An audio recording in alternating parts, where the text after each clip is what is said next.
Hey guys, how are you? النهاردة هنتكلم في political thoughts عن سانت أوجستن، وهنتكلم على كذا main points فيه. أول حاجة ال personal and historical context that he lived in. تاني حاجة his notions of city of God و city of earth أو earthly city. Number 3 his understanding of justice. Number 4 برضو his concept of peace و his concept of slavery، ويعني هنتكلم عن هو شايف الستيت ازاي وكده. طيب الأول يعني احنا يعني to understand any thinker we have to know the context that he lived in or the paradigm he used in order to understand any code of thoughts. لازم نعرف يعني نشأت في ايه، وبرضو يعني وايه الامبريلا او الغطاء اللي هي كانت تحتيه. تمام.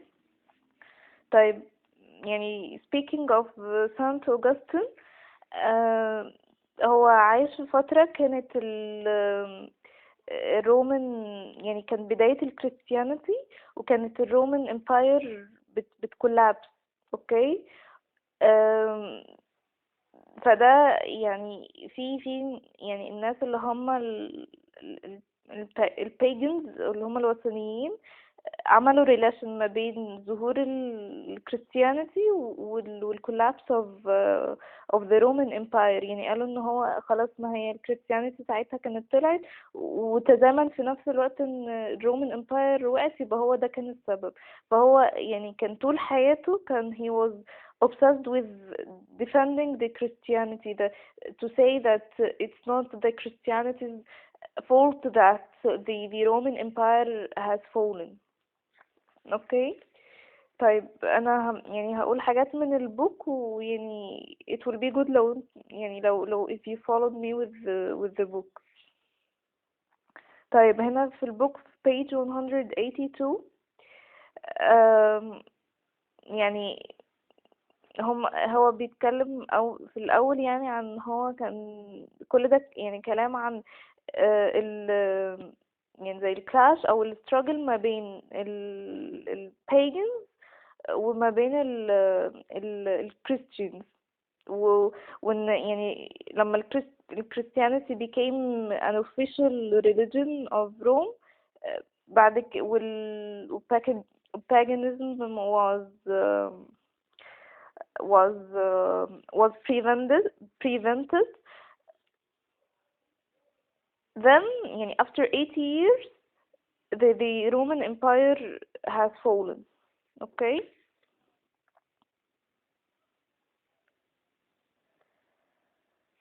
طيب نتكلم بقى عن الكونتكست بتاع سانت أوجستين نفسه، هو كان ايه، جاي منين وكده. اوكي. Saint Augustine, a native and lifelong inhabitant of Roman North Africa. Saint Augustine's parents were North Africans. His mother was a devout Christian, but his father never embraced the Christian faith. Saint Augustine was baptized in Italy in 387 AD.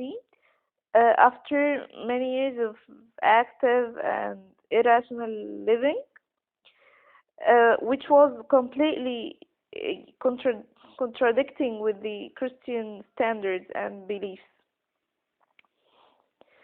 طيب يعني هو هنا سان أوغسطين عايش في North Africa when it was colonized by the Roman، his parents كانوا من North Africa، his mother was Christian. She was يعني a faithful Christian، بس his father يعني هو ما كانش، يعني كان برضو من الناس الوثنيين دول، وما كانش عنده أي Christian faith.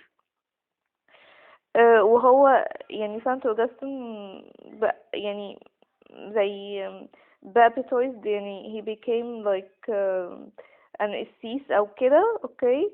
في إيطالي سنة 387 أنو دومينو، وهو يعني هو ما بقاش كده مرة واحدة، ان هو مش من هو صغير كان بيفوت كريستيان وكده، لأ. هو كان من يعني هو عاش حياته بالطول وبالعرض يعني. وهو اصلا كانت حياته قبل كده متعارضة تماما مع التعليم المسيحية، بس بعد كده هو he realized that he was wrong and so on بقى، وبقى devout Christian. Okay, he rose quickly in the hierarchy of the church. He was great bishop of Hippo in Algeria in 395, where he stayed until his death in 430. يبقى هو يعني تدرج بسرعة في التشيرش وبقى بيشوف. انا مش عارفة يعني دي بتبقى ايه في الهيراركي بتاعت التشيرش، بس I think it's like a high position in the church. وفضل في الجزائر في الجزائر لغاية ما هو مات في سنة 430. تمام. ده ال personal context of Saint Augustine. والhistorical context اللي هو كان عايش في ساعة ما ال Christianity began to be يعني to be prevailing, and the Roman Empire, while the Roman Empire was falling apart. Okay, he spent his life defending that Christianity is not the reason for the Roman Empire collapsing. تمام. طيب في ال هو عمل بوك يعني مشهور اللي هو City of God، وفيه هو يعني he answered like two questions. تمام. او هو he discussed two main topics. اول حاجة يعني زي ما قلنا ان هو he was concerned with defending the Christianity. هو يعني the first question or the first topic concerns the pagan challenge to Christianity. And the second one is the vision of the heavenly city as contrasted with the earthly city. يبقى هو في البوك بتاعه اتكلم عن حاجتين. اول حاجة ان هو بيتشالنج او بيواجه يتحدى اللي هو الباجنز الوثنيين. هم كانوا بيقولوا ان الكريستيانيتي هي سبب ال collapsing of Roman Empire. وتاني حاجة يعني his vision of the heavenly city وال يعني in contrast to the earthly city. Okay.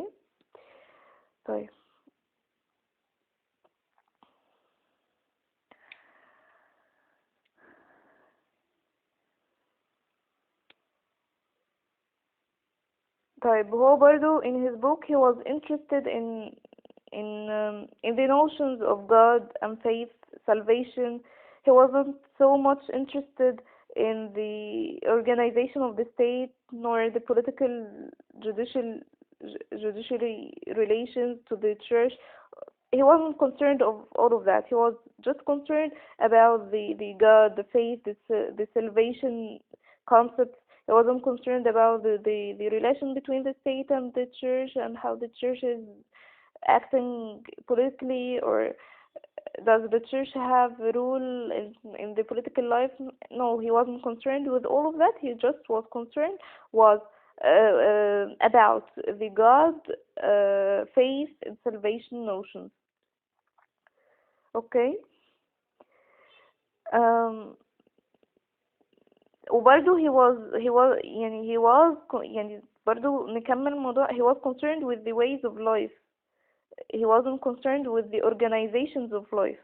The ways of life, it was like not between the church and the state, but between two opposing ways of life, in the earthly city and in the heavenly city of God.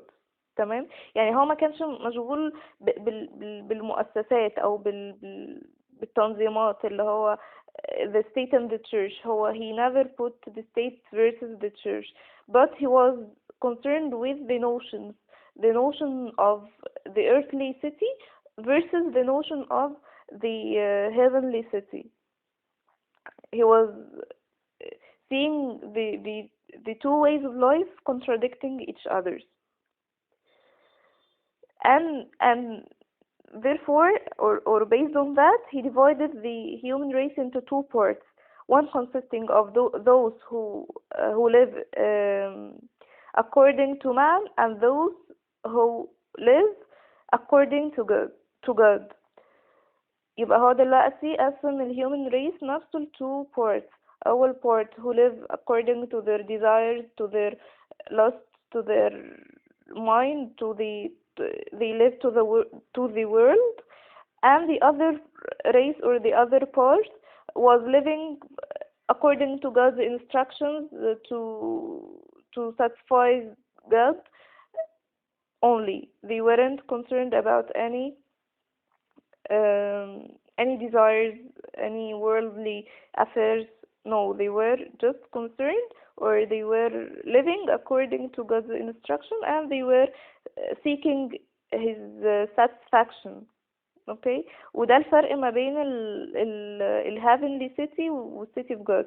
اولا موضوع يعني ال city of God وال earthly city ده ايه؟ ان هو يعني هو كان شايف ان اصلا الناس كلها كانت عايشة اصلا في البارادايس في الاول، بس بعد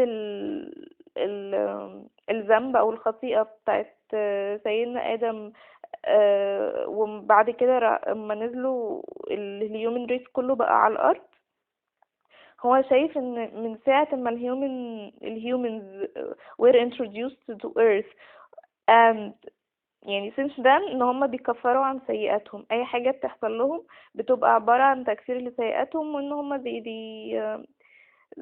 they are demanding forgiveness from God، واي حاجة بتحصل لهم بيحاولوا يتقربوا بيها لربنا، وان هم بيكفروا عن سيئاتهم السيئة او الخطيئة الاولى اللي اتعملت في ساعات ما كان سيدنا ادم في الجنة. الناس اللي عايزين يرجعوا تاني البارادايس او heavenly city as he mentioned, they follow God's instructions, they just live with love وبس. يعني هما they are not بقى interested in any world desire. They're not interested in any power, in any sort of desire that a man can have. Okay, they're just following God's instructions, and they hope that they can return again to the city of God. Okay, أو heavenly city اللي هي heavenly city دي paradise، أو يعني our notion it's the paradise. Okay، ولكن هما in earth هما متقسمين اتنين. ناس عايشة، ناس corrupt people من his own point of view، عايشين لنفسهم، عايشين their desires. They just seek power. They are not religious. They don't think about the day of judgment وكل ده، وهم دول اللي بيسيك the power. لكن في نص تاني، النص الكويسين اللي هم عايزين يرجعوا تاني للheavenly city، عايشين for the God، يعني by God's instructions، و they are living by love و by faith، وهم مش هممهم اي حاجة تانية. دول اللي هم بيمثلوا city of God on the earth. يبقى احنا عندنا كده two notions of city of God. city of God على الارث اللي هم الناس اللي بيحاولوا يعني يبذلوا أقصى ما في وسعهم لإرضاء الرب to reach the heavenly city أو the paradise after the day of judgment. وناس والcity of God اللي هي heavenly city اللي هي paradise. On the other hand في ناس مش هممها كل ده، هممها بس their desires, their interest, seeking power. دول اللي بيمثلوا earthly city اللي هي من وجهة نظر Saint Augustine it's a corrupt city. تمام. اوكي.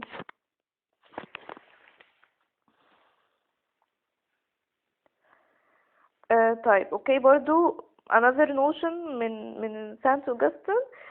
He notes that the struggle between good and evil in the world is closely related to and a reflection of the conflicts within the individual human being. يعني هو شايف ان ال human being itself أو himself has a struggle between the good and the evil. يعني city of God city of earth دي أو earthly city ده reflection للصراع اللي جوه الإنسان. يعني جوه يعني أكيد يعني I agree with that، لأن كل حد فينا في struggle ما بينه ومن جواه نفسه، ما بين الإنسان الكويس والإنسان اللي مش كويس. هو الإنسان الكويس اللي هو بيحاول يخلي التريتس او الكاركترستكس الكويسة هي اللي بتطغى على الكاركترستكس اللي مش كويسة. تمام. فهو شايف ان الستراجل اللي between the human beings او inside the human being himself ده it's reflected on the society, on the whole world. It's reflected through the notions of city of God و city of earth. يعني ممكن نقولها simply ان كل واحد يعني كل شخص جواه city of God و city of earth. تمام.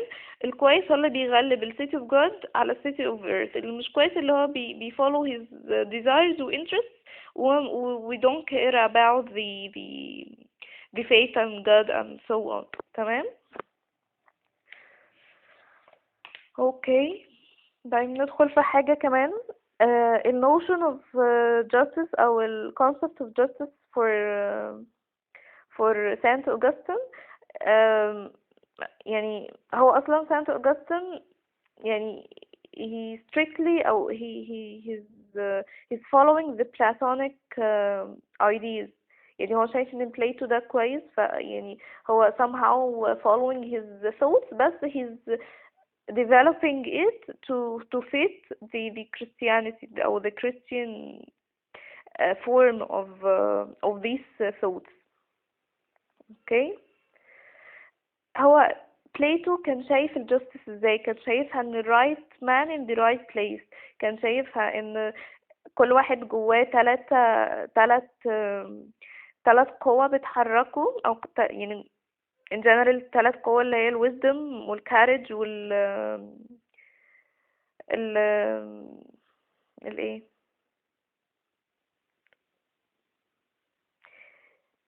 يعني اللي هو ال strength والwisdom والcourage او ال strength والcourage والwisdom لو بالترتيب يعني. فهو كان شايف ان ال order of يعني of these elements inside the human، وان هو ادام احنا نعمل لها order ونشوف كل واحد ايه هو ال ايه اكتر يعني ايه اكتر قوة غالبة فيه ويتاخد يشتغل في حاجة يعني بتبين القوة دي فيه. يعني زي مثلا نقول اللي هما they have strength بيشتغلوا مثلا في sorry it wasn't strength، كانت الجريد والcourage والwisdom. I'm so sorry. كانت الجريد والcourage والwisdom. اوكي. فهو شايف ان لو كان شايف بلايتو ان لو في ناس جواها جريد يبقوا يشتغلوا as farmers او producers، ناس اللي جواها courage يشتغلوا في الميليتري فيلد، الناس اللي جواها wisdom اكتر هم اللي يشتغلوا يبقوا philosophers ويبقوا kings وهم اللي يرول. تمام. ده بالنسبة لبلايتو. لكن بالنسبة لسانت أوغسطين كان شايف ان essence of justice is the relation between man and God, from which right relation between man and man will follow. يعني هو شايف ان يعني بلايتو كان شايف ان الجستس دي كان اللي هو لما يعني ما الانسان elements اللي جواه دي تترتب صح وتستغل صح، his relations with others هتحدد انا producer ولا يعني انا لو producer يبقى انا علاقتي بالكينج غير مثلا علاقة الكينج مثلا باللي هو اللي بيشتغل في الميليتري فيلد. تمام. فهو يعني relations بتاعة الناس بتتحدد من خلال القوات او مش قوة الاليمنتس اللي جواهم دي لو اترتبت صح علاقتهم بالتانيين هتترتب، علاقتهم بالاخرين هيعرفوا يحكموها ازاي. لكن بالنسبة لسانت اوجستن هو شايف ان اللي بيحدد علاقة الناس ببعضها هي علاقة الانسان بربه. in another meaning يعني اللي هو his relation with God is good، اللي هو او بمعنى تاني he belongs to the city of God، هيبقى الريلاشن بتاعته مع واحد زيه اللي هو برضو belong to the city of God غير الريلاشن بتاعته مع واحد belongs to the earthly city. اوكي سوري. اوكي كده جزء ال justice قلناه. طيب احنا عايزين يعني هو هل كان في يعني ككلمة city of God، هل ال city of God دي ليها territory، ليها population، ليها كل ده؟ لا، هي مش city، مش زي city state، مش زي Athens مثلا، لا هي it's a meaning يعني. بس هو بيستخدم كلمة city دي يعني it's like a symbol يعني. تمام. وبرضو يعني هو كان شايف ان ال church it's not برضو يعني real meaning. ما كان شايف ال church هي building وكده وخلاص، لا هو كان شايف ال church بمعنى تاني برضو mystical، بمعنى more symbolic than real meaning. يعني هو شايف ال church يعني it calls citizens out of all nations, gathers together a society in all languages, okay, just for serving God.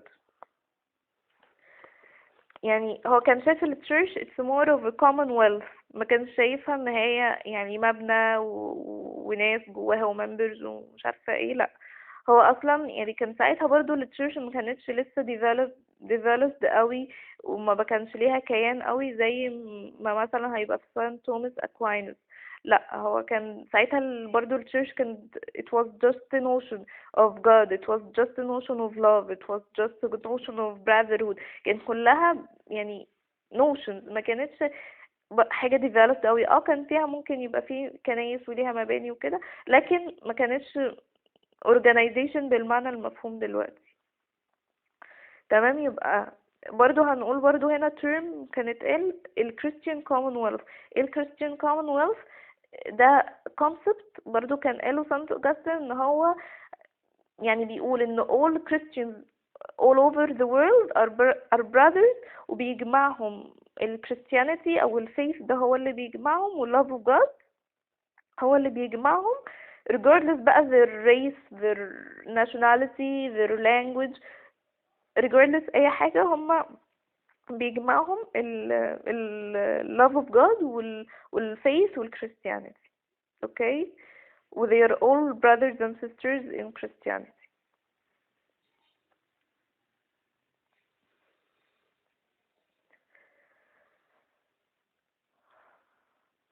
طيب برضو هنقول point تانية في موضوع ال يعني city of God وال church والكلام وان هما notions وكده. طب انا هقرا الحتة دي من البوك ونكمل بعد كده. just as the heavenly city symbolically represents but is not identical with the church, so the earthly city is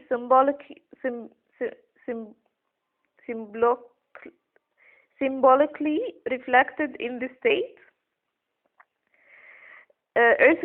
Earthly city is not identical with any empirical social or political organization, but is the community of the unrighteous, including the sinful members of the church and excluding righteous citizens of the state.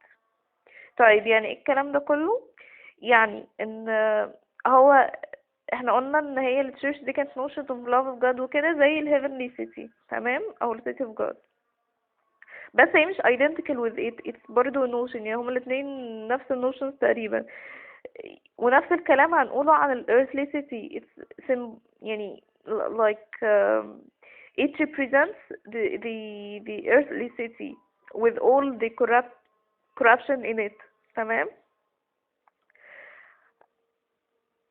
طيب الكونسبت زي ما قلنا بتاع ال earthly city اللي هو ال community of the unrighteous، يعني الناس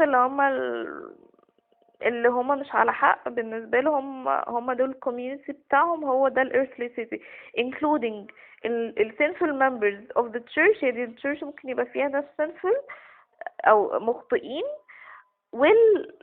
وبيشيل منهم ال righteous citizens of the state. يعني من الآخر إن ال earthly city دي مش شرط identical with the state.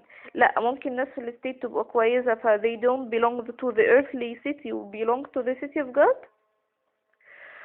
وممكن ناس في التشيرش اللي هي زي ما قلنا it's a symbol for the city of God. ممكن ناس في التشيرش يبقوا sinful members and they are making mistakes and they are seeking power at the same time, so they are categorized under the earthly city, not the city of God. Although we said that the church is a symbol for the city of God and the state is a symbol for the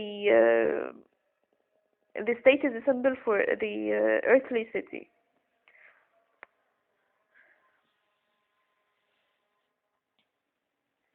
اوكي. طيب نتكلم برضو في حاجة تانية، في concept تاني اللي هو ال peace. اوكي. Saint Augustine says that there is no man who doesn't wish to have peace. The state, therefore, by providing social peace, has its good in this world.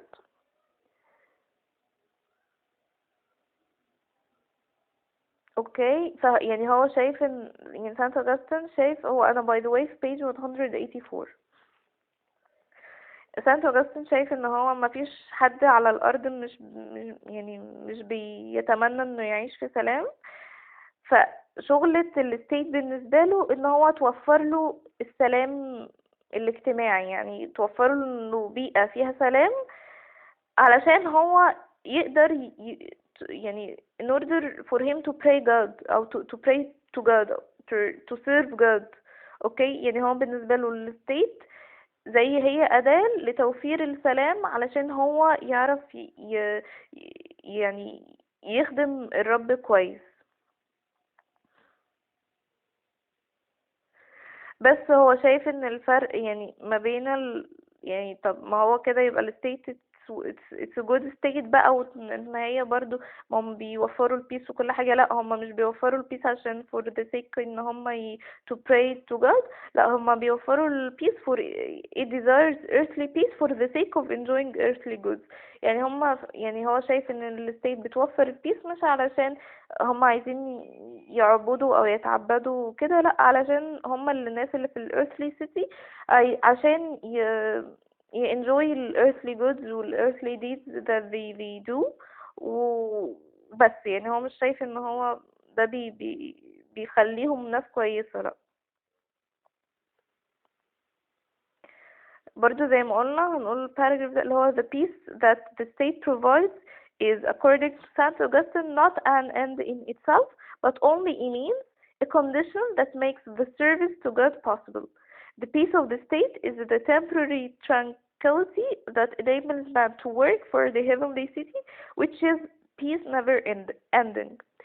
يعني هو شايف ان ال peace of the state او ال peace اللي state provided يعني مش نهاية في حد ذاتها او مش غاية في حد ذاتها، هي وسيلة علشان تهيئ لك الظروف المناسبة علشان يعني to serve God، وعلشان يعني تخليك to work hard to reach the heavenly city. وال heavenly city دي فيها ال peace never ending، يعني ال peace in the heavenly city مش هيخلص. فانا بحاول في الدنيا في ال peace اللي توفر لي في الدنيا من خلال ال state ان انا work hard to reach this heavenly city. اوكي. طيب آه،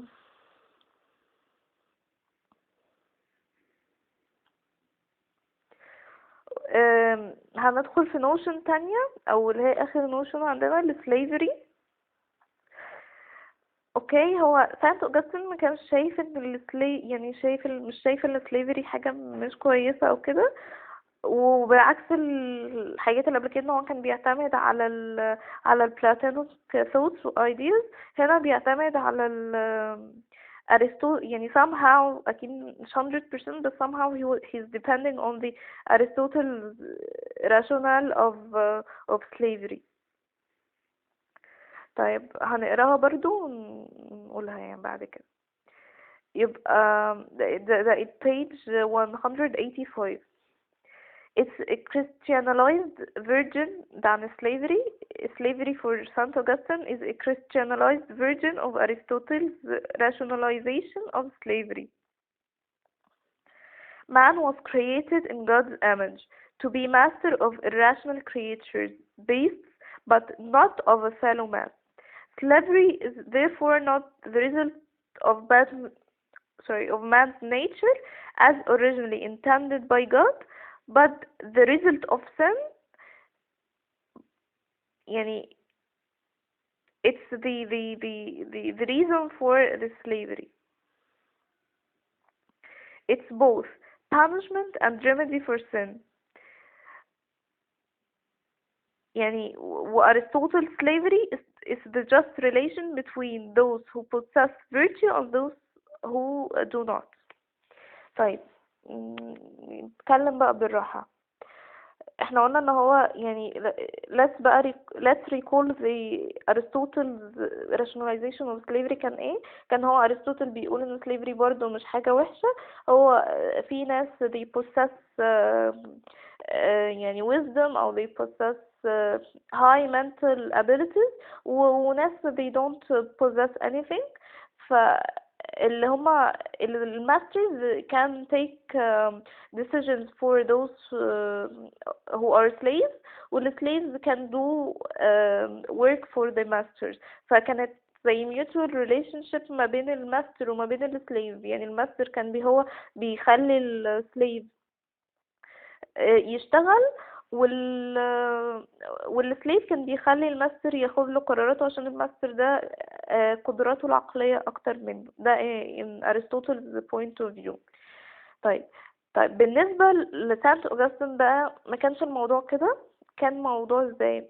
هو كان شايف ان المان يعني استخلف في الارض، بقى هو خليفة الله في الارض علشان يبقى ماستر على الراشنال creatures زي الانيمالز مثلا البيست to train them to tame them. بس ربنا ما خلقوش علشان يبقى ليه الابر هاند على مان زيه. يعني ربنا خلق، يعني هو سانت أوغسطين بيشوف ان ربنا خلق الناس علشان يبقى ليهم الابر هاند على irrational creatures او beasts او animals او الحاجات دي كلها ويروضوها ويربوها وكل ده. بس ربنا ما خلقوش عشان يبقى عنده upper hand على مان زيه. اوكي الconcept of slavery اصلا مش من طبيعة الانسان اللي ربنا خلقه عليها، مش من فطرته.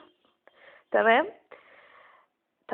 طب ايه السليفري دي بقى يا سانت اوجستين؟ هو قال السليفري دي result of the sin. برضو ال sins of people made them fall into slavery.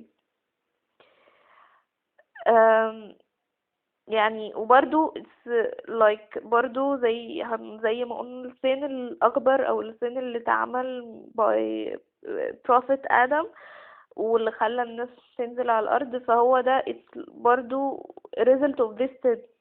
تمام. he sees the slavery as both punishment and remedy for the sin. يعني هو شايف ان السن ده punishment بس يعني punishment بس في نفس الوقت علاج للسن ده على اساس ان احنا يعني ده بتكفر عنه الذنب اللي عملته. يعني لما بتبقى سليف بتكفر عن الذنوب اللي عملتها او الذنب الكبير او الخطيئة دي اللي انت عملتها. تمام. طيب، طب دلوقتي انا بقيت سليف، مش هبقى طايقة طبعا الماستر اللي عندي. لا، هو سانت اوجستن شايف ان هو يعني Saint Augustine appeals to the slaves to serve their masters heartily and with good will, so that if they cannot be freed by their masters, they may themselves make their slavery in some sort free by serving not in the crafty fear but in faithful love until all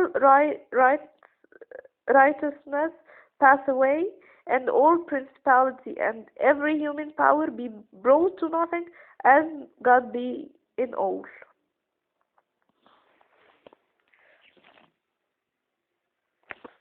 طيب، يعني هو كان شايف ان السليفز لازم يسيرف their master بحب وبود وبنية كويسة وكل ده. ليه؟ علشان لو الماستر يعني شافه كده وما اطلقش سراحه او سابه، هو ممكن يعني يخلي السليفري بتاعته دي somehow يعني to make him free. ازاي هت make him free slavery؟ ان هو بعد كل يعني كل العالم ده وكل الدنيا دي ما هتخلص، وكل ما when human power came to an end وربنا يبقى في يوم القيامة بقى وكده، يعني هو he will be rewarded for that. يعني he will be rewarded for working أو for working as a slave with goodwill, with love, with faith. okay.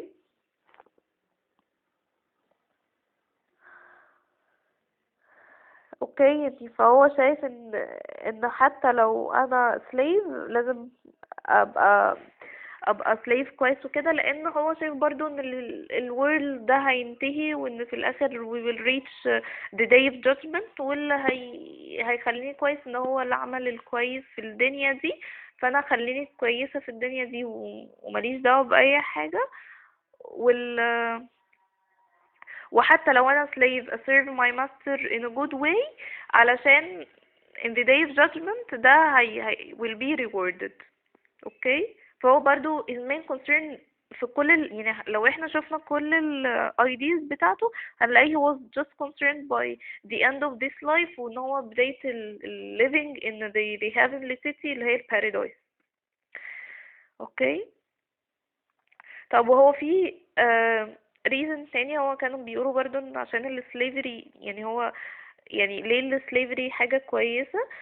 In his perspective he says that it's a happier thing to be the slave of a man than of a lust.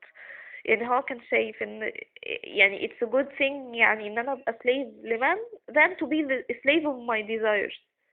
يعني ابقى slave of a man وده يعتبر تكفير الذنوب، وان انا ده I will be rewarded for this than to be a slave for my own desires، وان انا ده هيخليني ابقى one of the members of the earthly city، وان انا هgain nothing في الاخر، وان انا هضيع في الاخر يوم القيامة او on the day of judgment. اوكي. طيب، يعني summing up بقى ان هو سانت أوجستين كان يعني زي turning point between two worlds, the antiquity and the Christianity. يعني كان يعني نقطة تحول ما بين ال world of بقى Romans and this world of pagans، وتاني حاجة ال world of Christianity. كان هو لسه ساعتها ال Christian community لسه بيبتدي، فهو كان turning point between both worlds, the world of antiquity و the world of Christianity، أو ال Roman world وال Christian world. كان هو يعني ما بينهم. اوكي. هو يعني في الاخر احنا قلنا ان هو كان he was defending ان ال Christianity دي مش سبب ان الرومان امباير يعني collapsed او fell down. هو شايف ان السبب في كده ان هو علشان الناس في رومان يعني او في روم يعني في رومان امباير they weren't good و it's a kind of punishment from God ان هم they weren't good و they were just following their interests و their desires. فده كان يعني punishment from God ان their empire was falling apart. وان ده مش بسبب ظهور الكريستيانيتي ولا حاجة، لا ده هم بسبب اللي هم عملوه. يعني هو ده بسبب الفساد اللي كانوا فيه هم وصلوا لكده، مش بسبب يعني الكريستيانسي. وهم علشان كانوا تبع الناس بتوع الارثلي سيتي وما كانوش تبع الناس اللي هم في السيتي اوف جود. اوكي. فده كان كل الكلام. فاحنا هنراجع احنا قلنا بسرعة كده we'll review it in a quick way. اول حاجه احنا اتكلمنا على البيرسونال والهيستوريكال context of Saint Augustine. قلنا البيرسونال اللي هو كان he was born into he was born in North Africa in the Roman era. وكان مامته كانت مسيحية متدينة وبابا ما كانش مسيحي، كان وثني. وان هو كان عايش حياته كده وربنا هداه يعني وبقى بريست او بقى يعني شيء كبير في الكنيسة، وعايش في الجيريا لغاية ما مات في سنة 430. وان هو ألف كتاب السيتي اوف جاد، والسيتي اوف جاد ده بيبين فيه الكونفليكت ما بين النوشن اوف سيتي اوف جاد زي ما قلنا والنوشن اوف سيتي اوف ايرث او الارثلي سيتي. وكان شايف ان الجاستس يعني الجاستس بتطلع او الاسنس اوف جاستس ان هو ريليشن ما between man and God اللي بتخلي ريليشن ما بين يعني انسان والتاني بتحددها. اوكي، يعني لو علاقتي بربنا كويسة هيبقى علاقتي بالاخرين كويسة، لو علاقتي بالجاد مش كويسة يبقى علاقتي بالاخرين مش كويسة. اوكي. واتكلم عن ال Christian Commonwealth ان كل Christians are brothers and sisters in Christianity and they share love و peace and faith regardless their languages, their nationalities, etc. واتكلم عن البيس ان هو الستيت بتوفر البيس.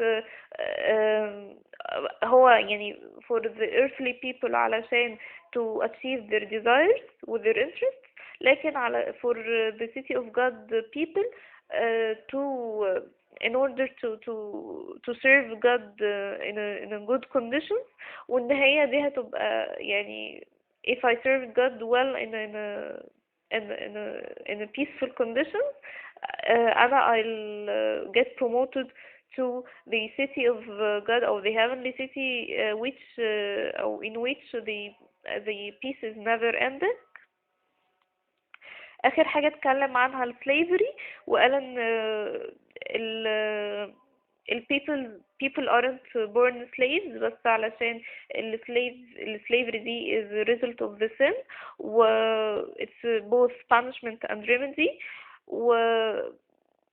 وان يعني ان هو if يعني حتى لو انا كنت slave I have to serve my master in a good way and in a good will علشان ده هيخليني I'll be rewarded in the day of judgment for my goodness. واخر حاجة شايفة ان السليفري حاجة مش وحشة علشان it's better to be a slave of a man than to be a slave of a lust or a slave of my own desires. Okay, that's all for Saint Augustine. ويا رب يكون الموضوع كان somehow organized وربنا يوفقنا كلنا ان شاء الله. Okay, good luck. Goodbye. Bye bye.